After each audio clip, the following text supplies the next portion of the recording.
देखो यार, बात केवल इतनी नहीं है कि आपको बस एक एग्ज़ाम निकालना है और एक नौकरी पाना है। बात आपके अस्तित्व की है। जब लड़ाई अस्तित्व की हो, जब लड़ाई वजूद की हो, तो हमें अपना वो सब कुछ झोंक देना चाहिए जो हमारे पास है। आपके पास समय है, आपके पास टैलेंट है, आपके पास स्किल है इस एग्ज़ाम को क्रैक करने की। और आपका जो अस्तित्व खो चुका है, जो आपकी इज्जत जो अब आपको मिल नहीं रही है, उसको अगर वापस पाना है तो अपना कुछ वजूद, अपना कुछ मुकाम बनाना पड़ेगा। So welcome back to the channel guys, this is Shubham Vajpayee. और आज ये वीडियो जो है मैं यूनिफॉर्म में इसलिए शूट कर रहा हूँ कि बहुत सारे बच्चे जो है डिमांड कर रहे थे कि सर एक मोटिवेशनल वीडियो हमारे लिए बना दीजिए, जस्ट बिकॉज ऑफ कि आप एमपी पुलिस कांस्टेबल एस्पिरेंट्स हैं और आपको एक मोटिवेशन चाहिए इस तैयारी के लिए। देखो यार, मोटिवेशन इससे बड़ा क्या होता है कि मैं आपको यूनिफॉर्म में बैठ के और एक प्रकार से कह सकते हैं कि हाँ, ज़िंदगी में बहुत सारे परिवर्तन आ जाएंगे और शायद जो छोटी छोटी चीज़ें हैं जिनके लिए आप अपने गार्जियन, अपने पेरेंट्स पर निर्भर रहते हैं, तो जब आप इंडिपेंडेंट हो जाएंगे फाइनेंशियली और सोशली, तो ये सारी चीज़ें जो हैं आप खुद से कर पाएंगे।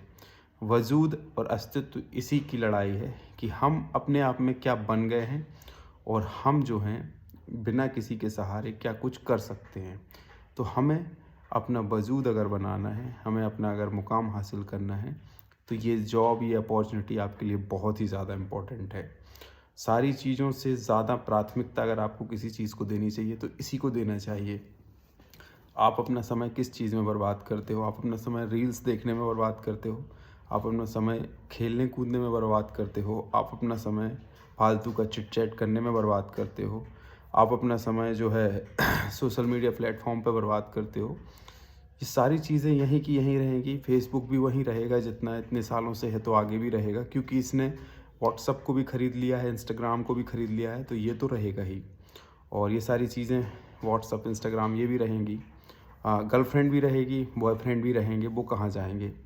और अभी जो है केवल एक चीज़ नहीं रहेगी कि अगर आपने ये मौका खो दिया तो ये अवसर नहीं रहेगा, ये उम्र नहीं रहेगी, ये लगन नहीं रहेगी, और शायद ये मेहनत करने की जो अभी आपकी काबिलियत है, जैसे मैं हूँ, जो मैं 23 साल में दौड़ सकता था, क्या अब मैं वो 23-31 साल में दौड़ सकता हूँ? नहीं दौड़ सकता हूँ।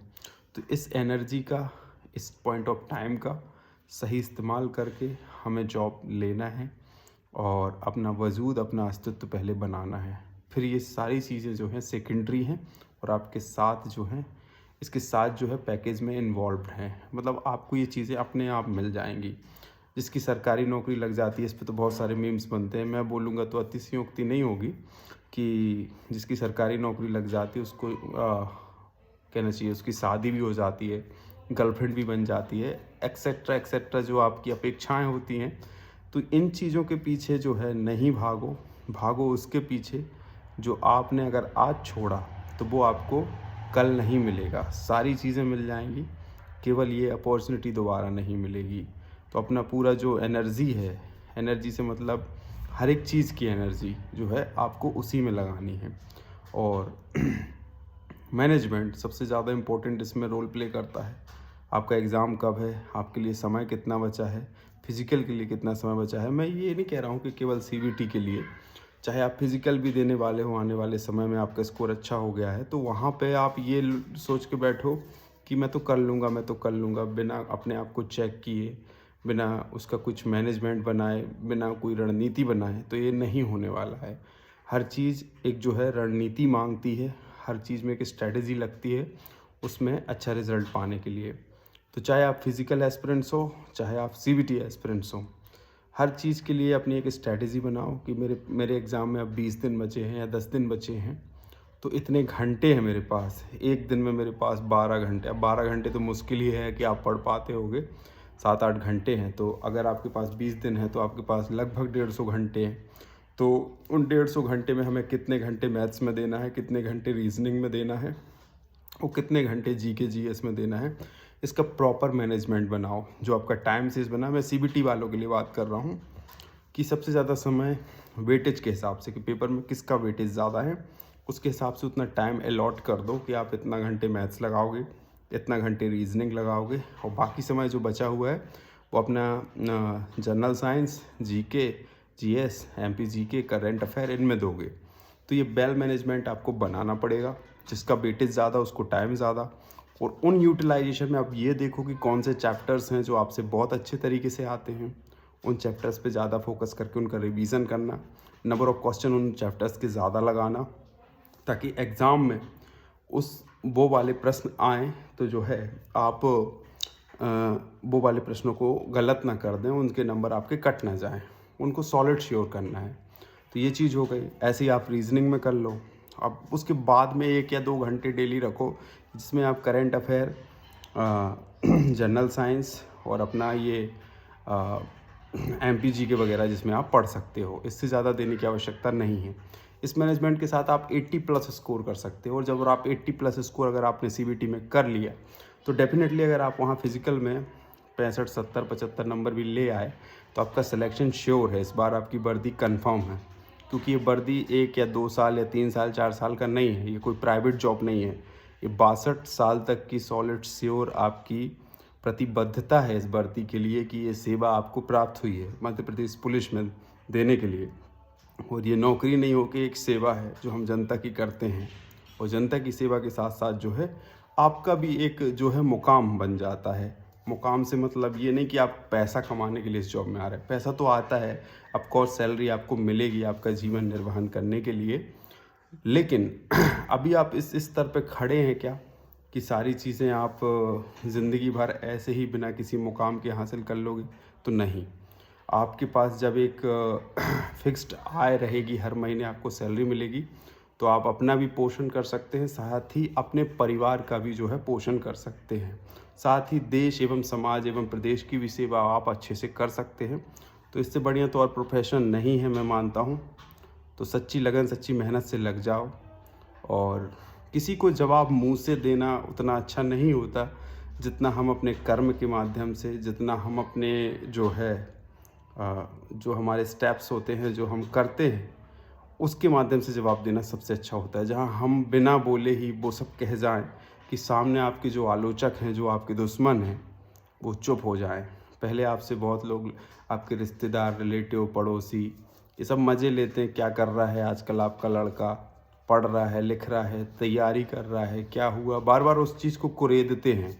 तो इस पे अगर विराम लगाना है, पूर्ण विराम, तो आपको ये जॉब हासिल करना होगा। सबके मुंह पे एक अच्छा तमाचा होगा जो आपके आलोचक हैं, जो आपके दुश्मन हैं, कि हाँ यार लड़के ने कुछ कर दिखाया, इसके अंदर कुछ काबिलियत थी और ये आगे बढ़ गया।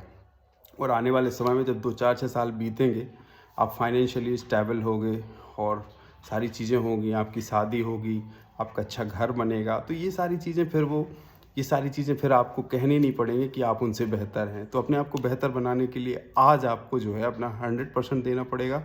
बढ़िया लगन से मेहनत करनी पड़ेगी। चाहे आप फिज़िकल कर रहे हो, चाहे आप दौड़ रहे हो, चाहे आप सीबीटी कर रहे हो, उन सब में एक सच्ची लगन। और सबसे इम्पॉर्टेंट चीज़ है कि अपने आप पे भरोसा। कभी नकारात्मक ख्याल अपने अंदर मत लाओ कि आपसे ये नहीं होगा, आप इसके लायक नहीं हो। नहीं, तुम ही लायक हो और तुम ही कर सकते हो। और तुम्हें ही अपनी तकदीर को बदलना है। वो करोगी भी क्या? ये आपके पास आखिरी चांस है। कुछ ऐसे तैयारी करो ना और अपना 100% इसमें दो। और कोई श्रेष्ठ नहीं होता। कोई 4 पैर और 4 हाथ वाला व्यक्ति पुलिस में भर्ती नहीं होता। 2 पैर 2 हाथ वाला ही भर्ती होता ना, आप हम जैसा कोई आम आदमी। लेकिन वो सच्ची मेहनत और सच्ची लगन से होता है। हाँ, गंभीरता कभी कम मत करो और नकारात्मकता अपने अंदर आने मत दो। हमेशा ग्राउंड पे भी काम करो तो वहाँ पे भी गंभीरता से, कभी भी कुछ भी चीज़ ऐसी नहीं करने लगना है कि आप इंजर्ड हो जाओ, क्योंकि आपके इंजर्ड होने का मतलब है आपका ये अवसर आपके हाथ से चले जाना। फिर अगले साल फिर सीबीटी दो, फिर फिज़िकल का वेट करो। ये सारी चीज़ों के लिए काफ़ी समय और काफ़ी स्ट्रेसफुल हो जाता है। तो वहाँ ग्राउंड पे भी जाओ तो देखोगे कि ग्रुप वगैरह में बहुत सारे बच्चे बहुत मस्ती करते हैं। उस वजह से वो भोगते भी हैं, क्योंकि कई बार इंजरी हो जाती है। तो हमें क्या ज़रूरी है, जो आपका प्रॉपर गाइडेंस देने वाला प्रोफेशनल कोच है, उसके गाइडेंस में हमें वही करना है जो हमारे लिए ज़रूरी है। ये नहीं कि कहीं भी गड्ढा देखा और कूदने लगे तो उसमें पैर में इंजरी तो होगी ही। ये गलती मैंने खुद करी, इसलिए मैं आपको बता रहा हूँ ताकि आपसे ये गलती ना हो। तो इन्हीं छोटी छोटी चीज़ों का ध्यान रखो और be positive and hope for the best. जिनके नंबर थोड़े बॉर्डर लाइन पे है तो वो ज़्यादा मत सोचें। सीधा तैयारी चालू कर दें। अपने स्तर पे तो चालू कर ही दें, जब रिज़ल्ट आ जाए तो प्रोफेशनल स्तर पर भी तैयारी चालू करें, क्योंकि नॉर्मलाइजेशन भी एक ऐसा फैक्टर है कि अगर आपका सिलेक्शन हो गया 7 गुना बच्चों में फ़िज़िकल के लिए, तो फिर आप हाथ पे हाथ धरे बैठे रहोगे। तो किसी भी कोचिंग क्लास या इंस्टीट्यूट या यूट्यूबर के चक्कर में ना पड़ो कि आपका कट ऑफ, आपके नंबर, आपकी दिल की क्या फीलिंग है, आपकी गट फीलिंग क्या कहती है कि आपको फ़िज़िकल में बुलाया जाएगा या नहीं। तो उस चीज़ से आप एनालिसिस कर सकते हो कि आपको फ़िज़िकल में बुलाया जाएगा कि नहीं, और अपनी तैयारी शुरू कर सकते हो। सब सुनो सबकी, करो अपनी समझ की, ये इसलिए कहा जाता है कि कल के दिन आप किसी को ब्लेम ना करो और कम से कम अपने निर्णय के लिए खुद जिम्मेदार रहो।